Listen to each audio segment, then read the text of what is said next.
don't fully remember what song that's from, but it came to mind, and so I sang it naturally, which is what I tend to do with most of the songs that come to mind. Even when I'm at work, baby, I will be singing aloud, whether I'm listening to the song or not. Sometimes I will get a little caught off guard when people are like in my vicinity and I'll like start to murmur it instead of singing it at the volume that I was previously. But I'm a girl that likes to sing, and if my singing in that moment is good or not, I'ma still do it anyway, baby. Enjoy the show while it's free. mm. I was gonna say this isn't me saying that I'm gonna go on to be a singer, but honestly, who knows what's in store in the future for me? Who am I to turn down such an experience, such an opportunity? That right now in this moment sounds kind of terrifying, low key. But that also at the same time sounds so exhilarating and thrilling and fun. Such a new experience. Is it a possibility? Anything is possible, I feel like, if you believe enough. But right now in this moment, it's more so like a passing thought going through my brain. Who knows what's in store? But for right now, it's a little bit more of like a daydream, a passing thought, whatever you want to call it. But anyway, hello, hello, hello, and welcome to Kaylin's Corner. I'm your host, Kaylin, and this is my corner of the internet where I talk about anything and everything that comes to mind. Thank you for joining me, and I hope this finds you well. It's Fabulous Freaky Friday. Fabulous or freaky, that's up to you, but what I do know is that it's Friday. I was saying something earlier because I like to murmur to myself aloud in my head, whatever. And I said something along those lines, but it sounded so much better in the moment. You know how when you try to reiterate something that you said, but you can't remember word for word, bar for bar what you said, and so it comes off a little bit choppy? That's how I feel like what I just said came off right now. Because when I said it originally, it had a little rhythm, a little flow to it. But right now, I don't remember what I said. Ah! I think it was something like freaky or fabulous, that's up to you. But what I know to be true is that it's Friday. No, I don't think I said Friday. Freaky or fabulous, that's up to you. Mm. What the freak?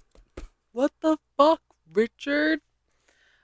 I stay making Vine references in in my podcast episodes. If you know, you know. Not even just in my podcast episodes, actually. On my TikToks that I record too, I'll make a little Vine reference. But so far, no one has said anything about recognizing the Vine references. And sometimes it makes me feel a little bit alone. But I know there are people out there that understand the reference. They just haven't found my TikTok yet. So, if you're really into Vine, perhaps you should give my TikTok a try and see if you can spot any of the Vine references that I'm making or just any of the the internet references that I'm making.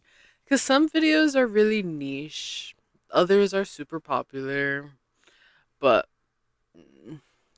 not everyone is exposed to the same things on the internet, which I find to be so cool because while yes, the internet is like this one big thing, there are so many little branches that come from it or stem from it rather. And like we're all on the same internet, but we're not on the same internet at the same time. It's so fascinating to me to think about. And same thing with just existing as people, as human beings. We're all existing on the same planet, but all of our individual lives, our individual worlds, if you will, are different. We can live on the same street and experience different things. We can live in the same house and have two totally different experiences. Which I this is feeling a little bit like a deja vu moment. I feel like I've spoken about this before.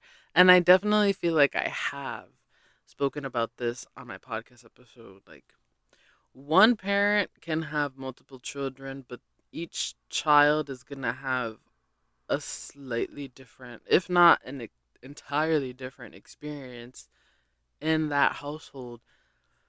And there's so many different factors that go into it. It's kind of crazy to think about.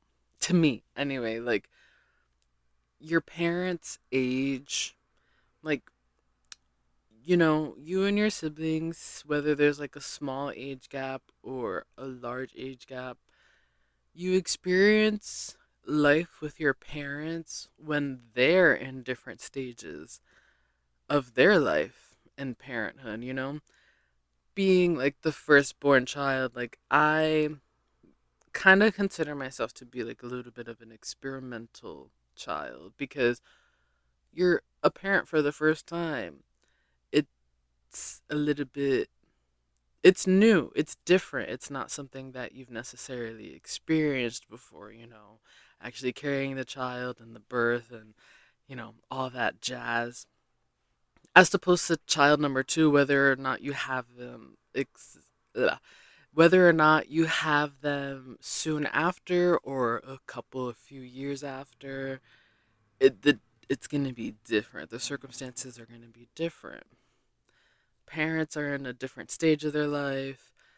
So they've learned some things, they've adopted new habits or changed old habits, refined their day to day. Like, it's different and it's so intriguing to me. So so so intriguing to me. Because even though yes, we were raised by the same mom, the same dad, we're around the same family, everyone's in different stages of their life personally, and the world is also a little bit different, or a lot of it. The world is just different, different. And there's nothing wrong with that because these differences help to develop who we are as people.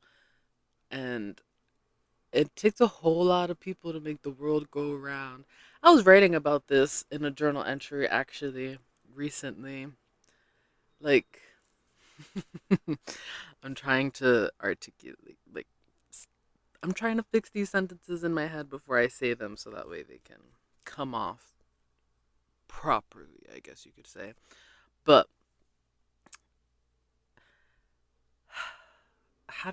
I'm trying to think of how I put it, but I think I should just stop and kind of roll with the punches. It takes a whole lot of people to make the world go round, right? But those differences stem from, well, our experiences and whatnot. We, like, say in school, for example, majority of the people in the class are born in the same year. There are going to be some, I don't want to call them stragglers because I feel like it has a little bit of a negative connotation, but there are going to be some people in your class who were born the year before because they have that silly, what I find to be a little bit of a silly rule where they have a late birthday, so they have to wait a whole year. I was born a couple of months after the cutoff, so now I have to wait a whole nother year to go to school. I don't know, that felt silly to me. Like, okay, yeah, sure, I am 5 as I'm going into kindergarten, but I'm gonna be 6 for majority of kindergarten now. Like, what the freak is going on here? Anyway, I digress. It takes a whole lot of people to make the world go round. All these different experiences help to shape us into the people that we are, and everyone's just a little bit different. You can be born into the same year, the same kind of economy, have similar parents, but your experiences are not going to be the same. And I don't know, it's just so fascinating to me. I feel like I I don't 100% know what it is that I want to say to be able to articulate my interest in it right in this moment. So I kind of want to step away from this topic a little bit because I find it interesting, but there's just so many factors to it that I don't really know what I want to touch on specifically and kind of stem from, but that's okay. But I find it ironic that it's coming to mind now because I remember writing about it like within the last week or so about how all these different people can make the world go around. Like, imagine if everyone was the same. That shit would be so boring and everything would be so predictable. And I'm not a fan, like, not a fan of the predictability of things. I mean, in a way, it brings me comfort because it's like, oh, yeah, I knew that was going to happen. That was so predictable. Like, I already guessed that in my head. Just because I didn't say it out loud doesn't mean I didn't clock it. Right. It's not clocking to you that I'm standing on business. Uh, anyway. Sorry, I just have to stop and chuckle because that sentence, like, can you imagine saying that to someone 100 years ago? It's not clocking to you that I'm standing on business. They would send you to an asylum, probably. Like, this person is not okay. This is not a coherent sentence. What are you saying to me right now? Sh- Nurse, I think she needs a lobotomy. I think she needs a lobotomy. Oh, that is crazy too. I cannot believe that was a thing. I want like what happened to the women that got lobotomies? And why did that even start? I've seen so many memes and I mean I've learned about it here and there. I remember maybe in class, but it, let's see. I don't like the AI overview, but it's so convenient. I'm not gonna read from it though.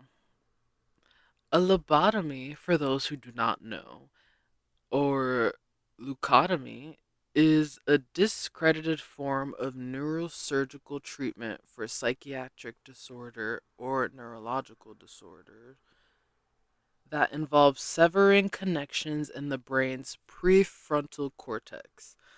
And the prefrontal cortex is what helps you with like logistics and decision making. No, no, I gotta fact check myself really quick. Give me 2 seconds to copy and paste. Baby, what the freak? What the fuck, Richard? Oh, classic change. Uh, classic change. Classic Vine reference. The the prefrontal cortex covers the front part of the frontal lobe of the brain. It is the association cortex in the frontal lobe. Yeah, thanks. Thanks. um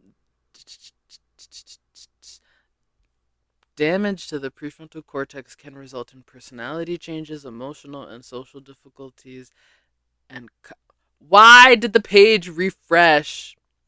Why did the page refresh? I was in the middle of reading. That is so rude. Personality changes, emotional and social difficulties, and cognitive impairments, including poor planning, poor problem solving, and difficulty with impulse control and judgment. Specific symptoms vary depending on the location and extent of the damage, but can include apathy, irritability, aggression, decreased empathy, poor decision making, and inappropriate social behavior. Right, right, right. And what I want to know is lobotomy. Why? Because when I think of a lobotomy, I think of a man trying to control his wife. Because it's most likely because that's what I've been exposed to, or that's like the knowledge that I have in my brain right now. Like lobotomies were given to women who were, I guess, too much for their husbands or whatever. So in order to be able to control them a little bit more, they would go, let's get her a lobotomy. Let's give her a lobotomy. Oh, what did I click on? The strange and curious history of lobotomy. This is an article by the BBC. And it was published on the 8th of November 2011.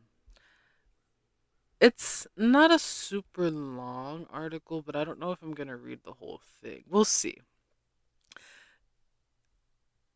It's 75 years since the first lobotomy was performed in the US, a procedure later described by one psychiatrist as, quote, putting in a brain needle and stirring the works. What the fuck? So how did it come to be regarded as a miracle cure? Deep in the archives of London Wellcome Collection, that great treasure trove of medical curiosities, is a small white cardboard box. Oh my god. Sorry, I just. Do I need all of this? Inside is a pair of medical devices. They are simple. Each consists of an 8 centimeter steel spike attached to a wooden handle.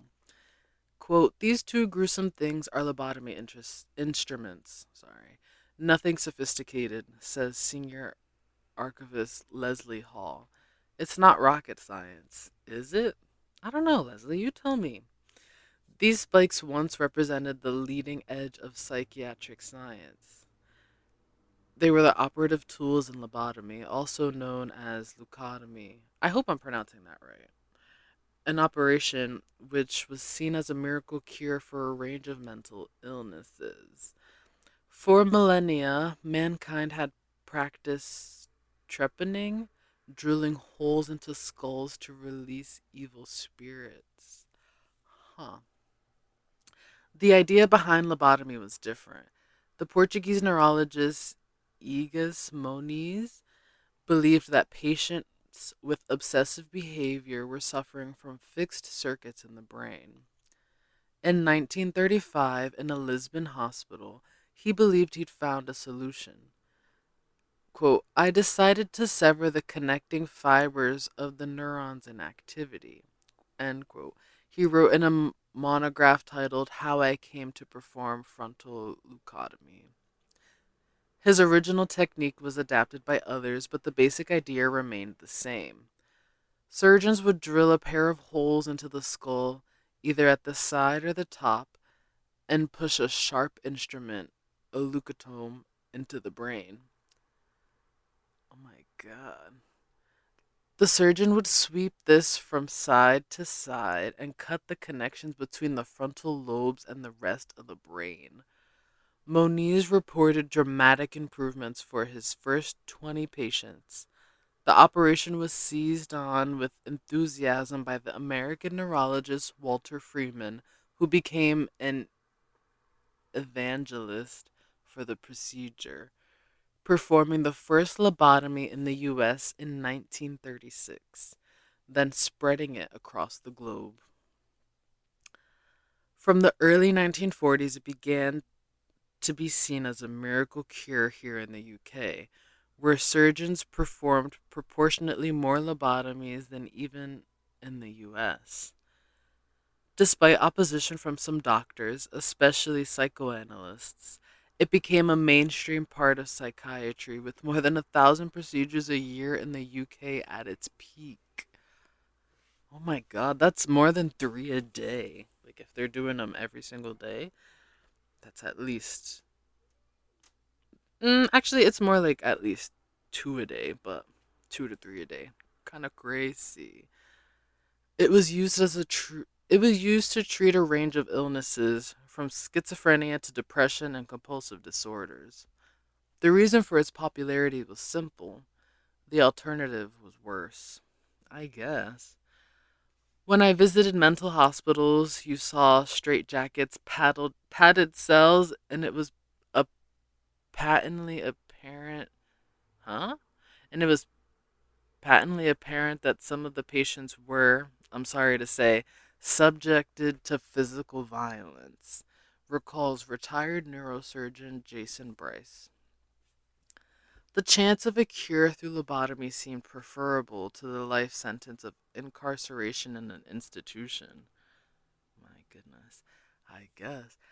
We hoped it would offer a way out, says Mr. Bryce. We hoped it would help. There were centres for lobotomy across the UK, in Dundee, North Wales, and Bristol.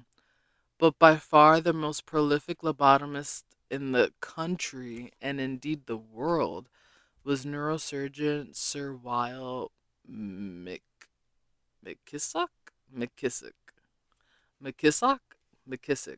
I don't know how to pronounce that name, but I digress. Uh, Based at the Atkinson Morley Hospital in Wimbledon. Wimbledon? That sounds so Harry Potter to me. Anyway, he was one of the great men of medicine in the 20th century, says Terry Gould, who worked as McKissick's anesthetic. The the people that give you anesthesia, yeah. Anesthesia and I don't know. Sometimes I'm looking at words and I think I overthink the pronunciation of it a little bit. I uh I'm trying to Google it to so I can actually pronounce it correctly because I can only handle so many words that I'm not able to pronounce. Names, okay. I haven't been exposed to these names before, but words like with definitions, sometimes it pisses me off. I get annoyed when I hear people mispronounce words. So for me to mispronounce a word and not try to correct myself, excuse me, that was a decent burp, actually. It was a little bit long. I think I'd give that one like a 7.5 out of 10. My computer is being so slow right now. Why are you preying on my downfall? Whatever. That was the end of that sentence. There's a few. I kind of want to finish reading this, so I will. He believed his former boss performed around 3,000 lobotomies as part of his famously speedy approach to surgery. It was a 5-minute procedure, very quickly done, says Dr. Gould. Oh my god, 5 minutes. I'm gonna go.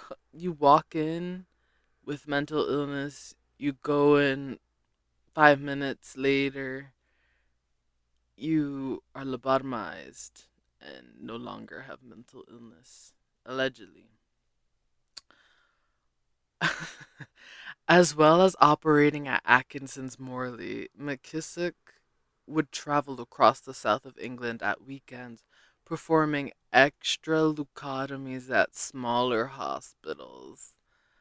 My, he thought he was saving lives left and right. I mean, maybe in a way he was, but I'm sure that there were long-term effects. He was quite prepared to travel down to whatever the hospital was on a Saturday. Huh? He was quite prepared to travel down to whatever the hospital was on a Saturday morning and do 3 or 4 leucotomies and then drive away again, says Mr. Bryce.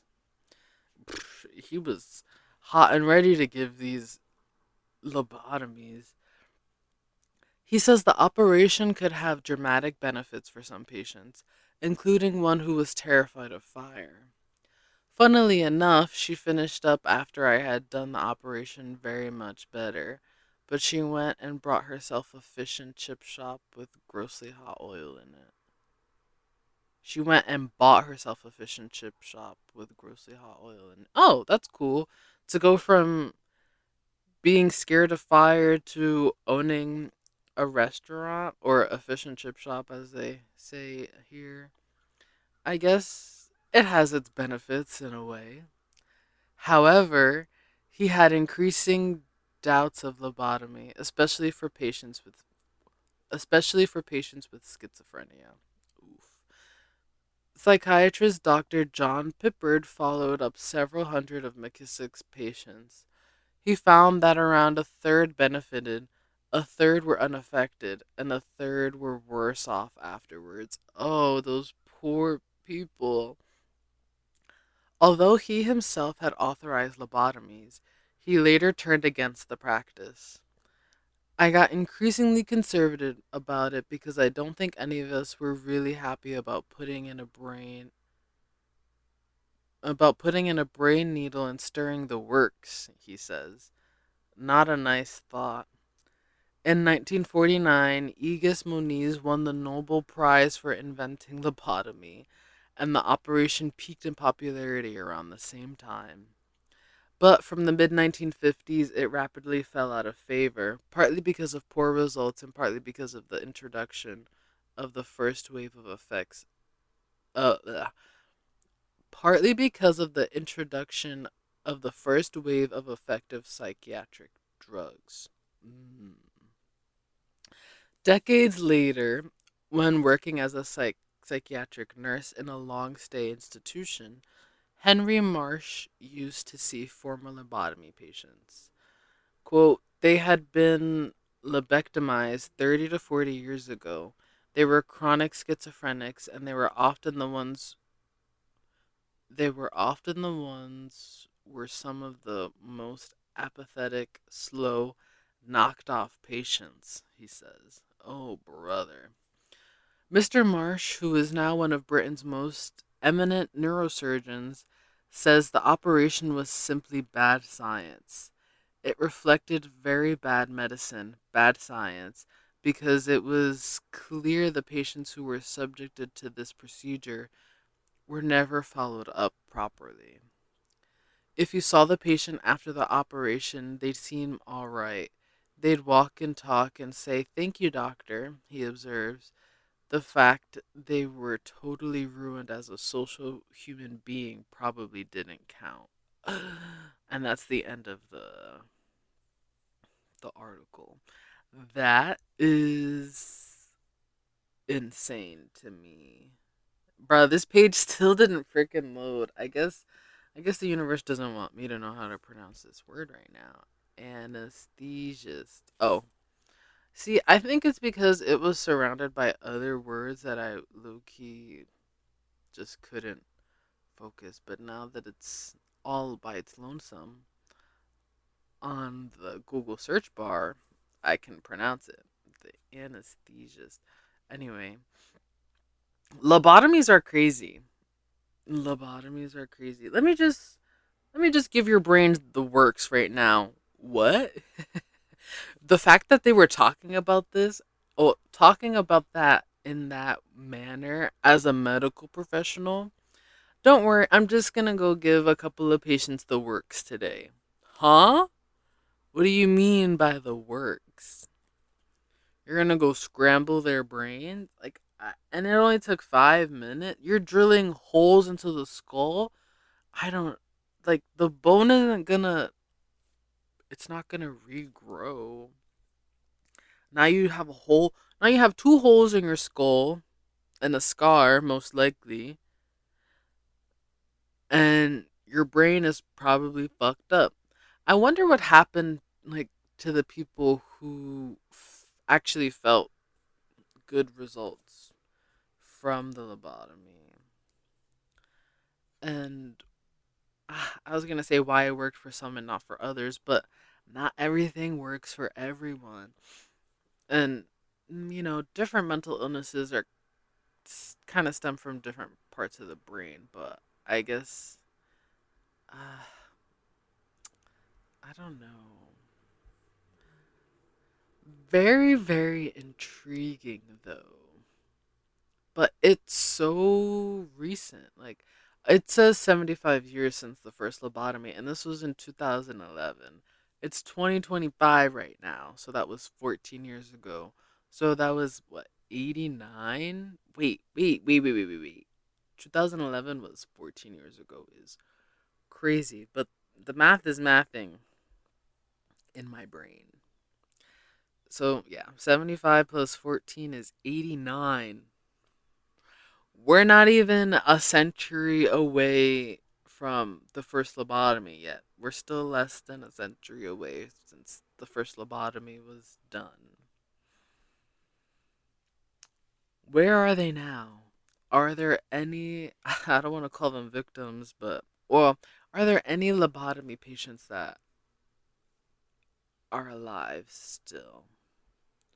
Can you imagine going and getting a procedure done that you think is going to help you and you leave there worse off? I I don't know. I feel like me personally, I probably wouldn't survive that. Now I got these holes in my brain, holes in my skull. My my brain was all stirred up. They gave my brain the works, and I'm not even working. Like, bruh, come on, pick a struggle. How you gonna do that to me? But at the same time, it's like you have to accept the risk. Everything has its consequence.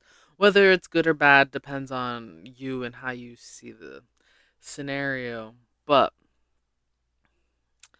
you go in for the lobotomy may or may not work. That's just something you have to accept if you're actually going to go through with it. Like, it could work, it might not. Damned if you do, damned if you don't. I didn't come on here expecting to talk and read about lobotomies today. Actually, it's not even anywhere in my notes, but that it came to mind. So, I guess they thought they were doing their big one with scrambling people's brains, but they weren't really. They didn't help everyone, and the people that were helped or felt like it helped in that moment, I wonder how that worked out for them in the long run. That's definitely just like a long term study kind of thing, long term research. And that might not be something we'll ever be able to research again because it's bad science, clearly. But it's probably for the better that it won't happen again. Well, we say never again, but then, I don't know, the cycle continues. Excuse me. I'm thinking about like, uh, not to get political now, but I was thinking about that in terms of like the genocide that's currently going on in Gaza in comparison to the Holocaust that happened, you know, pre World War II. We say never again, but here we go. Here we go again. It's going. It's going, and it's very heartbreaking and rage invoking because how do you think that's okay? Genuinely, I wonder all the time how people think that's okay. Oh, there goes my dog barking. Give me a sec. I'm back. Perhaps it's just the nonviolent being that I am. I cannot support such an idea. I cannot support such an instance. It's so I heartbreaking is the main word that I am imagining, but or not imagining. Well, I guess imagining in my brain. Sometimes when I'm trying to think of what to say, I can see the words in like a kind of closed caption kind of thing in my brain. So if I'm especially because I'm not doing a video version of the podcast, I'll like close my eyes and try to imagine what it is that I am feeling and put it into words. Because sometimes I just Like I have the feelings, I just can't verbalize them, can't vocalize them. At least not in that moment. And then sometime later on in the day, I'll think about it, like it'll pop up into my head. The instance or the word that I was trying to think of. It'll like pop up in my head. Like, that's what I should have said. But it's okay. I couldn't think of it in the moment. I'll say it at some other time should the opportunity present itself again. You know what I mean? But yeah, that is it's such a stir of emotions, mostly negative emotions, very saddening, very rage invoking, disheartening. I can't say that I'm a fan, but I don't and I don't think I'll understand the people that think it that are that think that it's okay. We're not on the same page. Sorry, I thought that someone was knocking on my door, but I was mistaken. It was a knock on a door, it just wasn't mine. It's the headphones. The headphones kind of muffling the sound so much so that I'm not sure how close that sound is to me. But anyway, I digress. I don't have the words to articulate the way that I'm feeling about this scenario that I was just kind of touching on, but I feel like I've said enough for you to understand my feelings and where I'm coming from. I just don't have the words to kind of expand more on that. Plus, I don't really know like what else I can say. It's just I'm filled with so much sorrow for all of the people that are suffering, have had to suffer. All for some land at that. And I don't understand like how you think it's okay to just try to exterminate a group of people to take over their land. You think you're going to be able to live peacefully on that land afterwards? Let's be real here. Those souls that have died on that land are not going to allow you to live peacefully. Because I know I wouldn't. Not to be like, like a. Uh, I was going to say ghost, but I feel like there's another word that's a little bit more. A stronger word for that. But them spirits are not gonna let up. I'm telling you, baby. It's I don't know. I don't know. Ooh, the phantoms. Mm-mm-mm-mm. It's not gonna work out in their favor because they're not doing good things. You're not gonna get good things out of it. It's as simple as that, in my opinion. It's about the energy of it all. I digress. I digress. I'm gonna pull back. I don't really. I mean, there are lots of things that I can say, but I don't want to dwell on this too much. I feel like I repost enough things to be able to properly inform people. Because even me, like with the lobotomy, is like my idea of the lobotomy was one thing, but then what I read was a little bit of another thing. Like I had the idea of it being something that they use to control that mm, men will use to control their wives, blah, blah, blah. But really, I guess they thought that they were helping people who were mentally ill, and in some cases it did, and others not so much. But trying to ethnically cleanse people of the land that they're living on, I don't see.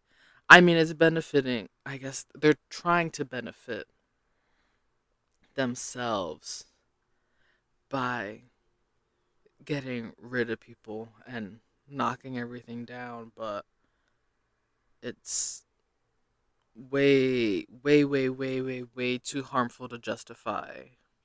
Way too harmful to be considered right or correct. In my opinion, I don't know. But I see a lot about it on the internet. It makes me sad. Speaking of things that I see on the internet, actually, I saw a tweet the other day of someone saying how they miss the feeling of when they would have their baby teeth come out and there would just be that hollow, empty spot and they would stick their tongue in it. And I'm not gonna lie, there is a part of me that kind of misses that too. Oh, sorry. I opened up the Twitter so I could try to find the tweet so I could read it word for word, bar for bar. I feel like that statement sounds crazy. Like, what do you mean you miss just licking the gums from where your tooth once was? It was a one of a kind experience. You only get to experience that so many times. Now, if you lose a tooth as an adult, sure you can lick the empty spot, but you're not gonna get another tooth back unless you pay for it. Unless you pay for it. And either way, it's not the same. Because it's not the same. You're not going to go back to that. But that also made me think about the idea of the tooth fairy and where did that even come from? Like, who came up with the tooth fairy and why?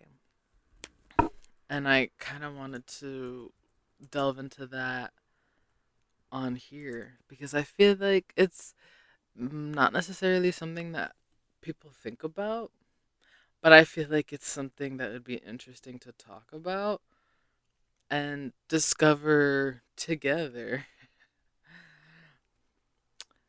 Uh, should I go on the wiki page or should I just read the AI overview? Let's go on the wiki page. The Tooth Fairy is a folkloric figure of early childhood in Western and Western influenced cultures. The folklore states that when children lose one of their baby teeth, they should place it underneath their pillow or on their bedside table. The Tooth Fairy will visit while they sleep, replacing the lost tooth with a small payment. But why is she collecting teeth? During the Middle Ages, other superstitions arose surrounding children's teeth. Children in England were instructed to burn their baby teeth on pain of spending eternity searching for the baby teeth in the afterlife. Fear of witches was another reason to bury or burn teeth. In medieval Europe, it was thought that a witch could assume total power over someone if they were to obtain one of their teeth. One modern incarceration of these traditions into huh? One model one modern incarnation. I don't know why I said incarceration. Sometimes you just gotta laugh at yourself. Laugh off the pain. That shit was fucking ridiculous. Anyway, one modern, one modern incarnation of these traditions into an actual tooth fairy has been traced to a 1908 household hints item in the Chicago Daily Tribune. Tooth fairy. Many a refractory child will allow a loose tooth to be removed if he knows about the tooth fairy. If he takes his little tooth and puts it under the pillow when he goes to bed, the tooth fairy will come in the night and take it away, and in its place will leave some little gift. It is a nice plan for mothers to visit the 5-cent counter and lay in a supply of articles to be used on such occasions. Lillian Brown, Tooth Fairy, Chicago Daily. Very interesting. So it was a super.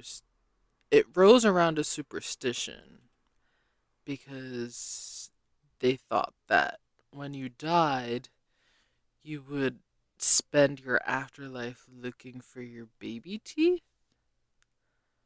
Very interesting. Very interesting.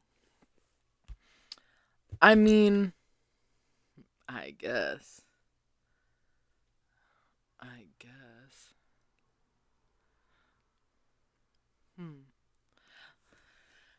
I don't really have much else to say about that. That was a little bit more anticlimactic than I thought.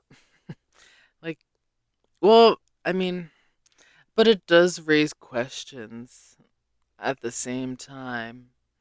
I mean, thinking that a witch would use your tooth to harm you or control you. I mean, I suppose that makes sense because your tooth carries your DNA. And I feel like in a lot of movies and things, it's depicted like all you need is like a strand of hair or something. Just one little piece of hair. And a tooth is bigger than a strand of hair. So if they could do that with a strand of hair, what can they do with a whole tooth? You know what I mean? So I understand where they're coming from in that aspect. But to swap it out for money for a little gift. But like where did see, I feel like it's not giving enough information cuz where did the idea of the tooth fairy like okay, yes, burn or bury your teeth. Wait, first of all, you can burn teeth? Teeth burn? I didn't think well, I guess anything can burn if it's hot enough. But imagine how long a tooth has to be sitting in fire for it to burn. I feel like if I Google how long it takes for teeth to burn, I'm gonna be put on some kind of watch list. So I'm not gonna do that.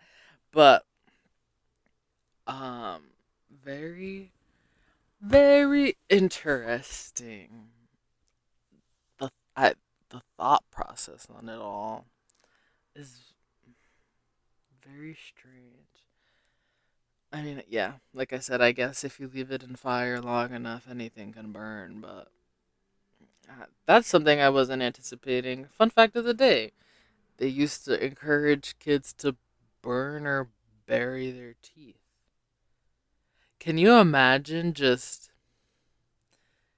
digging somewhere and you just see a random tooth? Or a random collection of teeth? Because imagine one kid is just going back to the same spot every time they lose a baby tooth and they go and bury it in the same spot and then someone goes and digs up that area for construction or whatever sometime later. And there's just a whole bunch of teeth in a hole. Ariana, what are you doing here? Truly. What the freak? Very interesting. Very interesting. Speaking of interesting things, actually, I recently went to an escape room for the first time ever. And I had so much fun. I need to look up the name of the place so that way I can share because they're really cool. They said that they were the first escape room in Rhode Island. Yeah, Escape Rhode Island is what it's called. It's in Providence. It's really cool. I very much enjoyed it.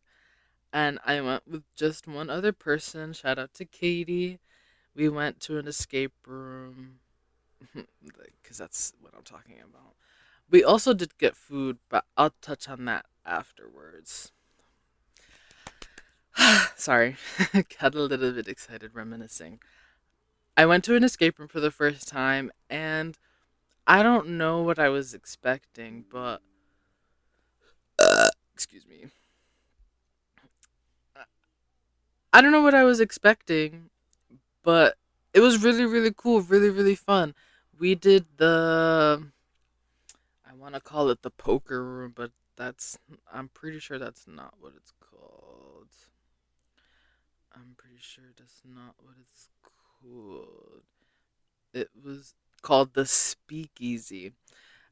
Depending, each room, there's a couple different rooms in that place, and each room has different, I don't want to say requirements, but different player options. So, the room that we did, the speakeasy, you can have six or less players in that room. The rooms are pretty tiny. It's like a small space, so it makes sense. Plus, like the more people you have in the room, the faster I feel like you can solve the puzzles.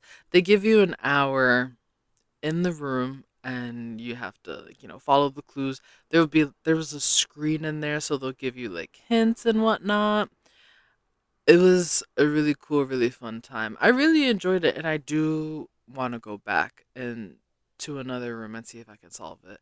We weren't able to complete the escape room in the allotted hour. However, we were so close to the end, it actually kind of made me upset. We were so close to the end that the person who was running the room asked if we wanted to see the answer. So she went through the rest of the puzzles with us. And we were so close. So, so, so close. But it's okay because there were some bits that I don't want to spoil it for anyone in case they want to go. There were some bits that I was like, yeah, no, this would have taken me forever anyway. But I think, honestly, for a first run around for me, it wasn't bad. It wasn't Katie's first rodeo with the um escape room, so she did have a little bit more experience than I. However, it was just the two of us, and we low key share a brain cell, so it was it was quite the experience. Quite the experience. It was a fun experience though, and I definitely want to go back to experience another room and see if we would be able to solve it before the hour is up. They even have a leaderboard with team names and how long it took them to solve these escape rooms. And, well, how long it took them to escape the room. uh, Anywho, um, but given that it was just the two of us, I think we did a really good job. I don't know. My brain wasn't fully prepared. Like, I enjoyed it a lot because I got to use my brain and think quite a bit. And I feel like I do it a lot anyway. I consider myself to be a bit of an overthinker, but I was able to kind of overthink in a way that would benefit me because it would help lead me to the next clue. I'm I consider myself to be a very observant and mm, I want to say thoughtful person, which I am, but I guess not thoughtful in that way, but just able to kind of think ahead a little bit. And I feel like that served very much as an advantage. I was just kind of surprised with how many different little compartments and puzzles there were. Every time I thought like, "Oh yeah, we're just about done. We're just about done." Nah, baby, there was more and more and more. So it really keeps you engaged, keeps you going. If you ever consider going to an escape room, I would definitely recommend Escape Rhode Island because it was such a nice experience.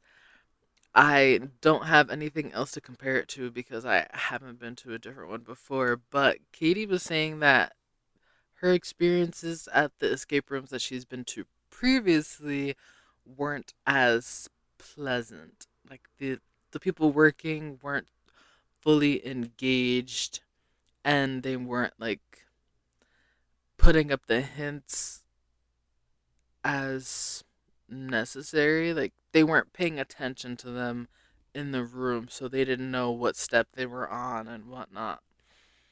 So there was that. But I had a really fun time. And if you're into that kind of stuff, if you're also an overthinker, if you also consider yourself to be observant and like to use your brain to solve mysteries, then I feel like this would be for you. Before going to the escape room, though, we went out for some Mexican food at El Paso in, I believe it's Central Falls. Let me fact check that for you because I want to be sure. Yes, the address is 1252 Broad Street, Central Falls. The food is phenomenal. The atmosphere is so pretty. They got some flowers, some plants on the outside, lots of decorations on the inside. It was really cutesy in there, and the food was delicious. They even do they do some sushi in there too, but it's like sushi with a twist. It's not just fully like the rice, the seaweed, and the fish. They the roll that we got, I can't remember what it's called off the top of my head, but there was avocado in there was some plantains in there, and I think it was steak in there too. But it was so yummy. I definitely would recommend if you're looking for a new taco spot, a new Mexican spot, I think you should go. I really want to go for brunch because I've seen so many videos of their brunches on TikTok and stuff. So I want to go. I want to try it because if the dinner was good, the brunch's gotta be good. I think anyway. Damn, they don't got a picture of the sushi rolls. Bro, why is it bringing me to Facebook for the menu? I don't wanna. Well, I'll leave this up to you. If you wanna go and experience it, definitely give them a. Definitely check them out. I think it's very much worth the visit. Uh, I'm getting hungry. I think I'm gonna end this here and go have myself a little snack or meal. I don't know who just drove by blasting what music, but I could feel the bass vibrating through the floor. That was insane. Excuse me. Eardrums must be going crazy right now. But anyway, I this is it from me. I'm gonna call it quits here. I hope you enjoyed listening to me on this week's episode of Kaylin's Corner. Uh, sorry. This is it from me. I hope you enjoyed this episode. Until next time, may you enjoy the rest of your day. Bye.